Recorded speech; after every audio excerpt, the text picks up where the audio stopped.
Obesakuba ngumphathiswa wezobuntlola Umnumzana Bongani Bongo ubuyele emkhumbini. OkaBongo kunye natyholwa abalishumi bajongene nezityholo ezingama-69 zobuqhophololo, urhwaphilizo nonaniselwano ngemali phakathi kwezinye.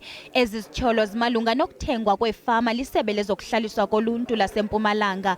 Ezi fama zathengelwa oomasipala baliqela. Kuvele ukuba abanini beefama bahlawulwa imali engaphantsi kwaleyo yahlawulwa ngurhulumente. Kutyholwa ngokuba abatyholwa bafunjathiswa imali, imoto kuquka nezinye izipho ziinkampani ezaziyinxalenye yale ntlawulo. Kodwa OkaBongo uthi uqinisekile ukuba uzakuphum'etshaya kweli tyala.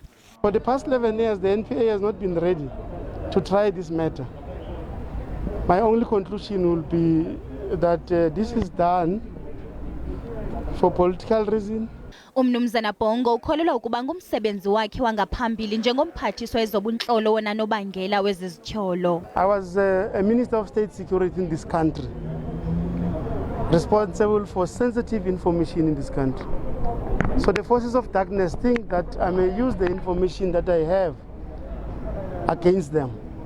So they then think that they must just drag my name as if I'm the corrupt and tell the nation that I'm corrupt, when it's actually them who are corrupt, not me. Isigqeba sikazwelonke se-ANC sicela amalunga lombutho ukuba athi kuba ucala xa ejongene nezityholo zolwaphulo-mthetho, kodwa Umnumzana Bongo ugqithisa isilumkiso ngalo mba. But we are warning against the guidelines, against the backdrop of what happened in Cape Town. You must have seen, when we went to Cape Town, I got into the dock and the magistrate said on the face of the charges preferred against me, there was no case whatsoever.